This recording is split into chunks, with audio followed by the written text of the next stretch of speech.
el secreto, testigos de los besos, de labio y labio abiertos en flor. Doncella de nobleza levita, si adoras a un cristiano, más vale que silencies tu amor. La noche cerrada en los jardines despista a los guardianes que velan tus paseos, Raquel.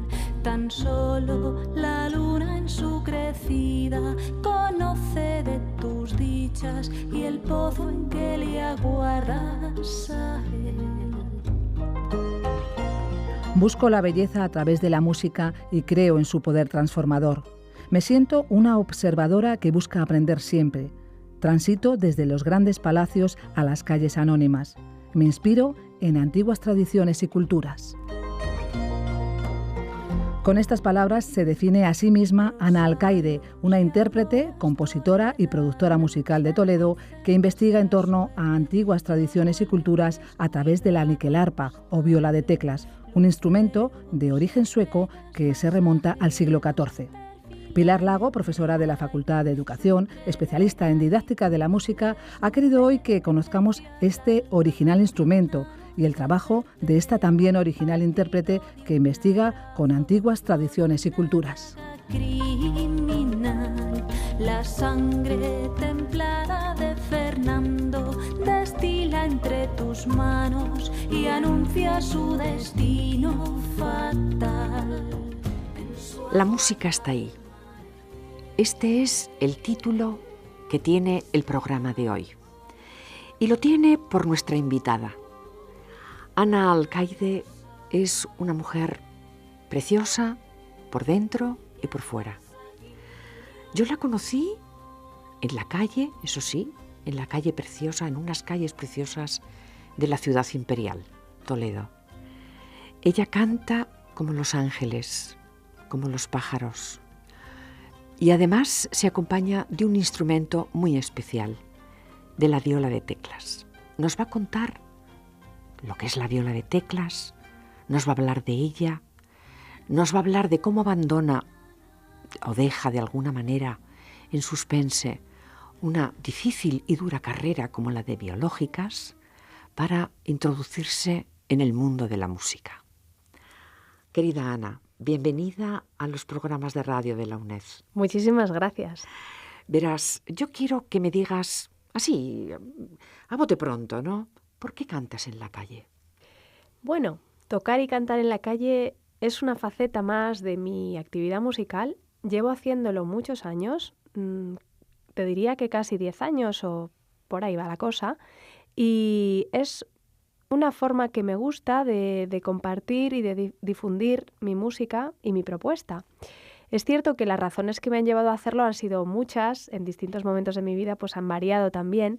En un primer momento yo recuerdo que me puse a tocar en la calle porque necesitaba sacar tiempo para estudiar la niquelarpa, que es este instrumento que has comentado.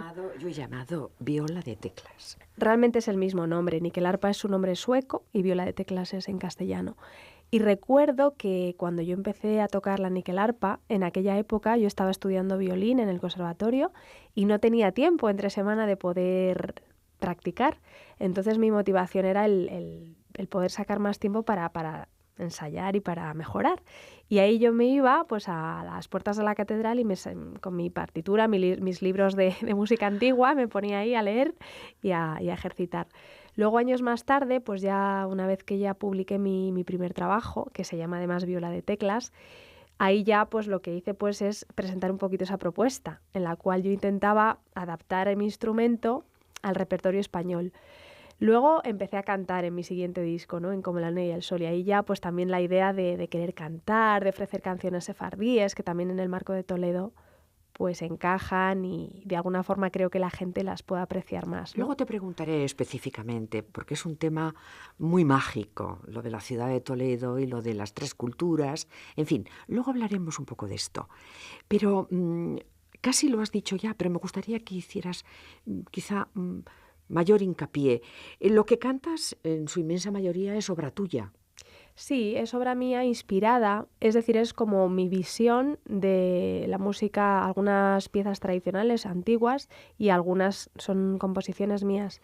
Yo siempre me inspiro en antiguas fuentes, es decir, he bebido mucho de las tradiciones sefardíes, de las melodías antiguas y tradicionales ibéricas, y me gusta mucho recurrir a esa fuente para interpretar y para componer.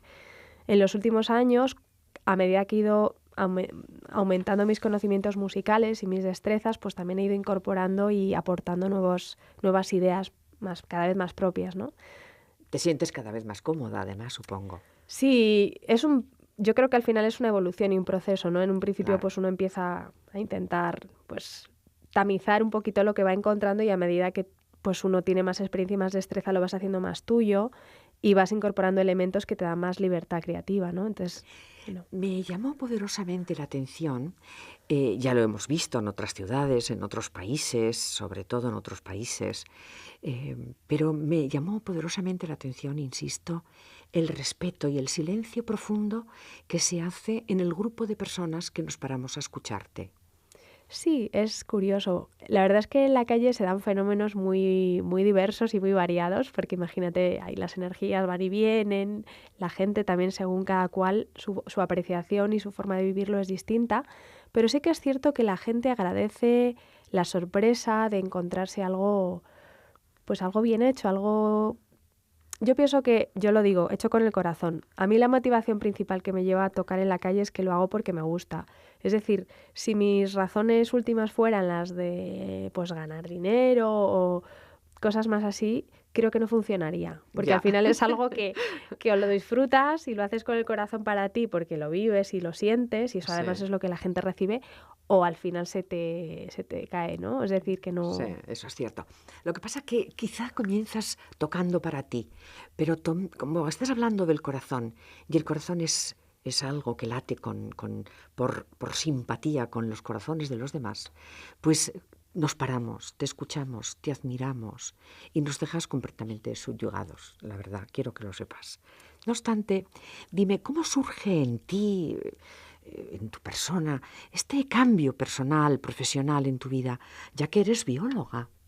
Sí, es cierto que acabé la carrera de biología, además estudié aquí en la Complutense, y, y fue justo el último año de mi carrera en el que me dieron una beca Erasmus cuando viajé a Suecia por primera vez. Ese viaje para mí fue muy importante a nivel personal y fue revelador, porque en ese viaje vi por primera vez la Nickel-arpa en uno de los encuentros musicales al que asistí. Me quedé completamente enamorada del instrumento. No me extraña. Y con ganas, se me despertó de alguna forma ese deseo, esas ganas de retomar la música y claro, en concreto el interés por este instrumento, pero bueno, en sí mismo ese deseo de retomar la música. Como antes habíamos hablado, yo dejé la música con 15 años, entonces yo sí que he tenido una formación musical clásica o más... Pues, sí, clásica. De siempre. De conservatorio. Del conservatorio, estudiando violín, entonces de alguna forma esa base y pues ya estaba ahí, ¿no? Claro. Y bueno, pues la música siempre me ha seguido llamando, pero por razones de la vida pues uno acaba haciendo otras cosas, que no significa que no las disfrutes ni mucho menos, pero bueno, la vida luego te va también ofreciendo distintos caminos, y fue creo que lo que pasó en mi caso. Cuando regresé a España, yo deseé volver a retomar la música y de una forma natural y progresiva, no fue una decisión radical, me empezaron a surgir trabajos relacionados con la música. Y ahí poco a poco yo me fui derivando. No obstante, tuve una serie de años que estuve como un poco en tránsito. Luego me dieron una beca para irme a México, una intercampus. Sí. Estuve haciendo educación ambiental en una empresa. Es decir, estuve haciendo como pequeños... Sí, los caminos de los que tú hablabas. Sí. Has recorrido unos cuantos en direcciones muy diversas, pero finalmente te has quedado con la viola de teclas.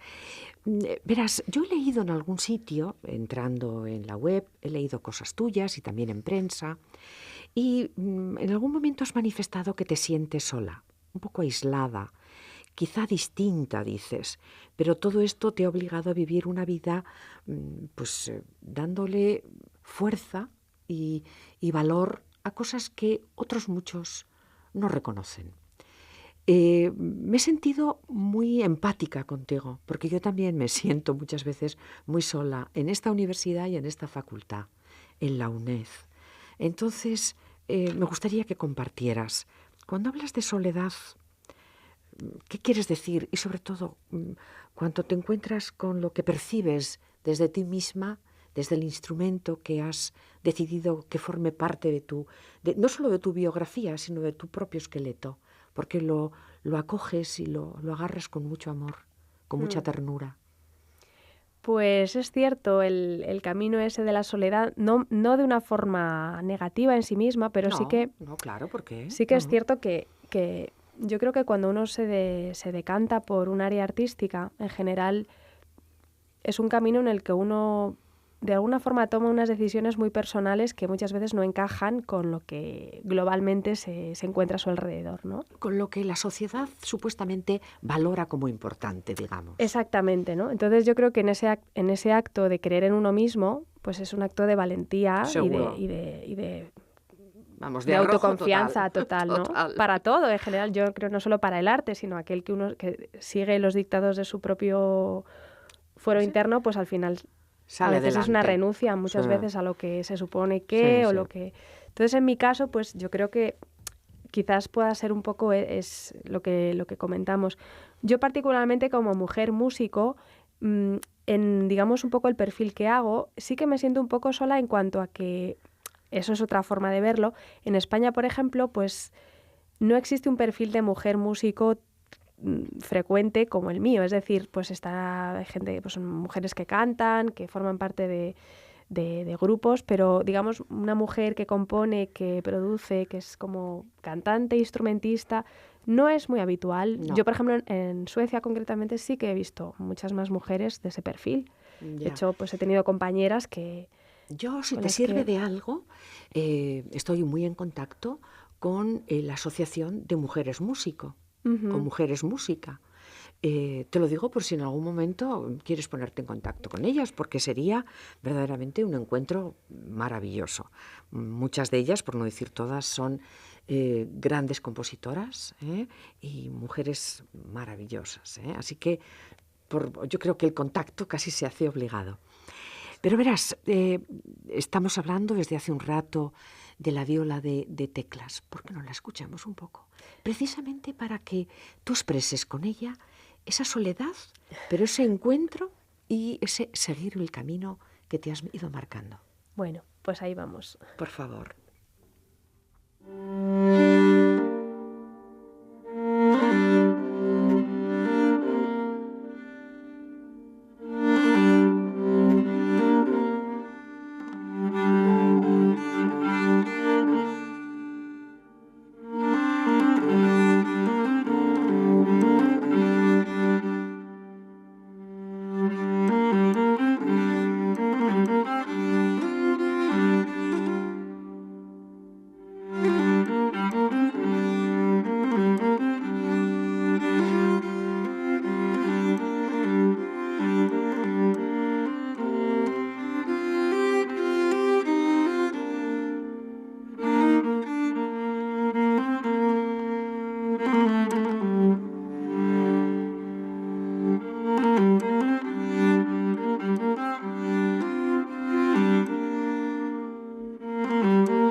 Me gustaría que le vierais.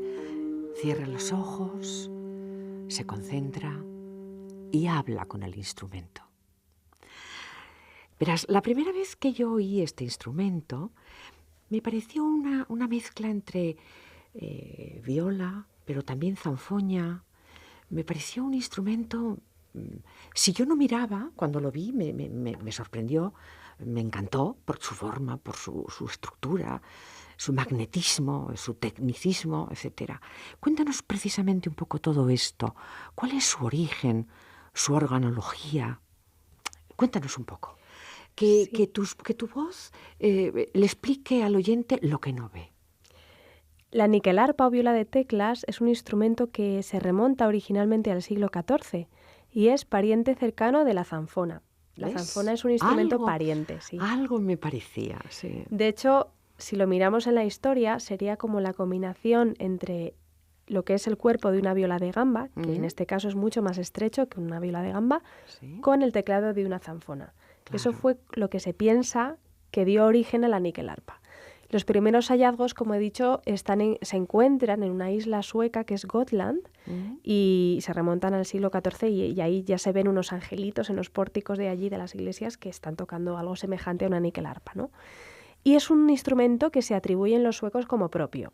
Lo que se piensa es que quizás del sur de Europa llegara allí algún instrumento y fueron los suecos los que desarrollaron el mecanismo e incorporaron toda esta serie de teclados y de cuerdas hasta llegar al modelo que se conoce hoy en día. Y por eso se atribuye su autoría a los suecos. Oye, no les queremos quitar la autoría a los suecos, pero ahora que hablas además de iglesias y tal, estoy pensando en la zanfona o zanfoña, que yo le he llamado, se puede llamar de cualquiera de las dos maneras, que hay en el Pórtico de la Gloria de Santiago de Compostela.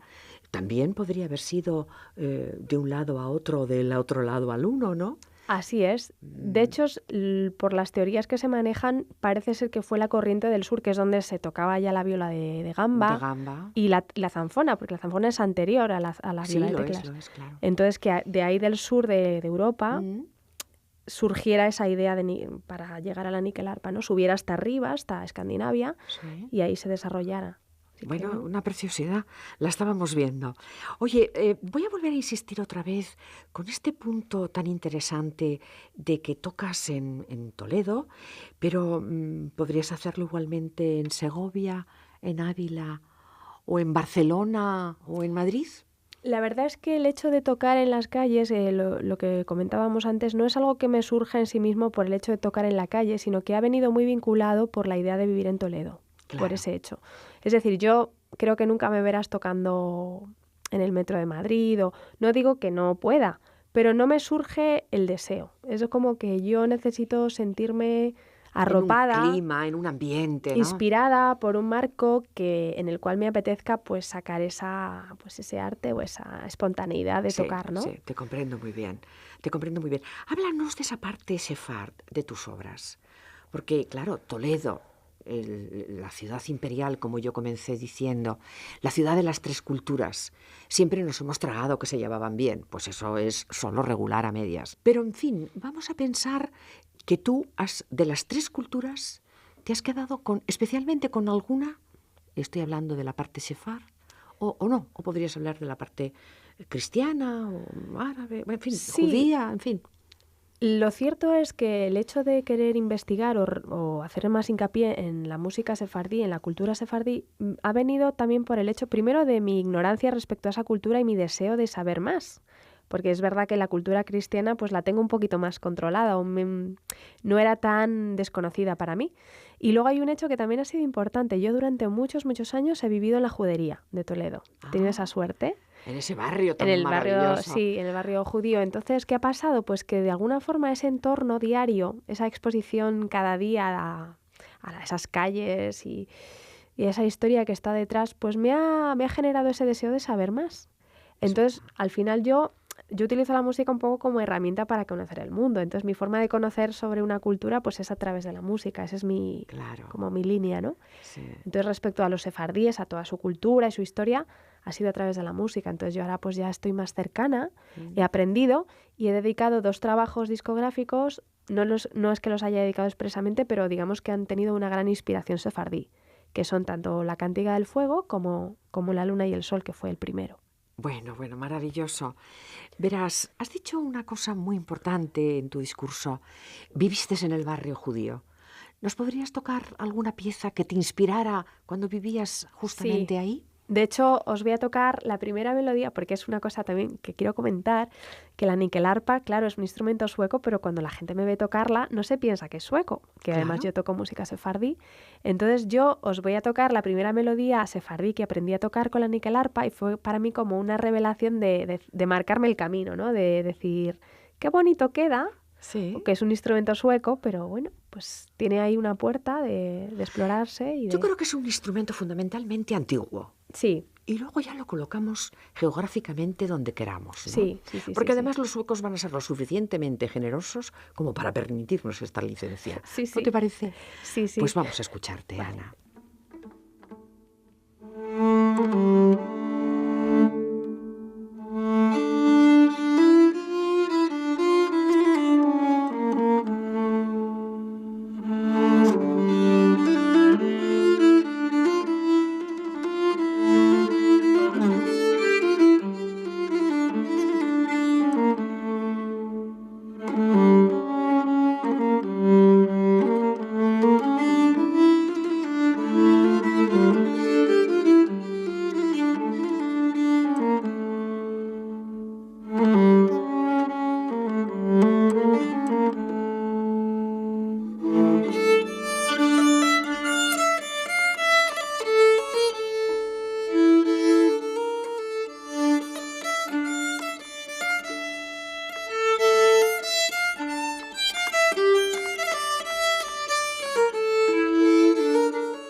Bueno, una preciosidad.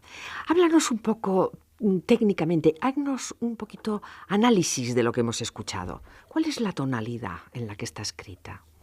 Esta pequeña pieza la acabo de interpretar en re. Es un re. Bueno, la música que yo toco es música. Yo considero, estoy en las escalas, dentro de las escalas modales. Y en general en mi música, una de las características es precisamente que se basa sobre todo pues en las tónicas, en las quintas, evita las terceras, en los acompañamientos, en los acordes. En este caso es una escala pues que tiene un aire, digamos, aire árabe. Aire, es decir, eso te iba a decir. Sí, tiene... Recuerda perfectamente, ¿no? En la música sefardí ha tenido una gran fusión o relación con las músicas de Oriente. Es decir, que como los sefardíes, después de que fueran expulsados de España y de Iberia, sí, pues, como sabes, pues hoy en día se establecieron en países que están hoy en día en lo que es el marco mediterráneo. Sí. Entonces, pues como Marruecos, Grecia, Turquía, Bulgaria, la antigua Yugoslavia. Entonces ahí es donde se ha mantenido la tradición sefardí y donde realmente se ha desarrollado más, ¿no? Se ha expandido. Claro. Entonces, Sí. pues bebe de esa influencia, ¿no? Oriental. Claro, Uh-huh. claro. Verás, yo últimamente a mis alumnos algunas veces les tengo que decir que hace algunos años, pues a lo mejor 30, 40 años o 25, pues hablábamos de los modos menores como modos tristes y los modos mayores como modos alegres, brillantes. Pero claro, hoy todo esto, la interculturalidad, lo está cambiando todo. Y esta pieza que acabas de tocar me ha dado pie para demostrarlo, ¿no? Si yo digo cómo me ha sonado esta música, esta pequeña pieza que tú has tocado, si le dejo hablar al corazón, y sobre todo si el corazón es el mío, yo diría que me ha sonado tremendamente triste, bucólica, Sí. melancólica. Utilizaría estos términos, ¿no? ¿Estarían adecuados? ¿Tú utilizarías otros? Sí, yo utilizo esos también. De hecho, a mí también es una de las cosas que más me inspiró. De hecho, lo hablo en mis discos. A mí, de toda la historia de los sefardíes, lo que más me ha inspirado es ese desencuentro que han tenido con Sefarad, esa relación de amor imposible que de alguna forma está impresa en toda su cultura. en todos sus cantos, en sus manifestaciones artísticas, siempre han sido un pueblo de alguna forma errante, que ha añorado ese sefarad del que fueron expulsados. Claro. Entonces eso yo lo siento en la música y de hecho ha sido un poco el hilo conductor que me ha inspirado.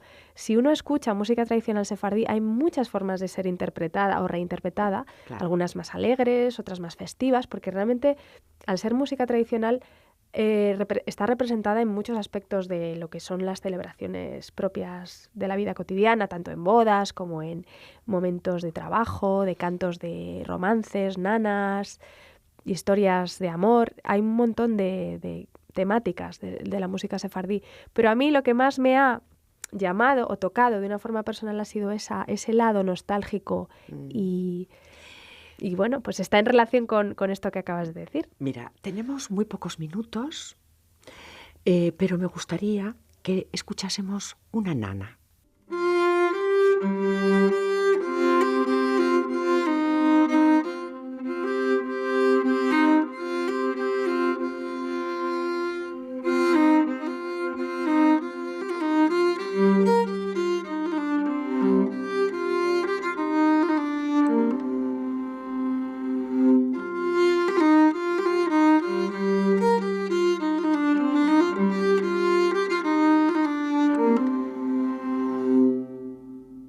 Bueno. No queremos que nadie se quede dormido, todo lo contrario.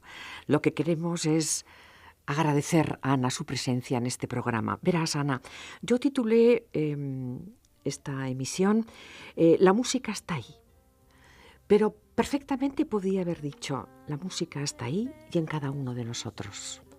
Seguramente hubiera sido más preciso. Solo hay que hacer silencio. ¿Para qué? Para saber escuchar. Para saber escuchar el arte que invade todo tu esqueleto, mi querida Ana. Para saber escuchar y disfrutar. El que lo hayas hecho en el programa de la UNED, concretamente en mi programa de radio, para mí ha sido un honor, un lujo y un enorme placer. Creo que me has facilitado el resto del día. Muchas gracias, Ana. Gracias a ti, encantada. Escucha tu voz, en su agua calmaré. Ana Alcaide es pionera en el uso y divulgación de la niquelarpa en España y nos ofrece una nueva lectura de la antigua tradición sefardí. Los que quieran escucharla en directo podrán hacerlo el día 23 de mayo en Consuegra, Toledo, y el 6 de junio en la Sala Galileo de Madrid.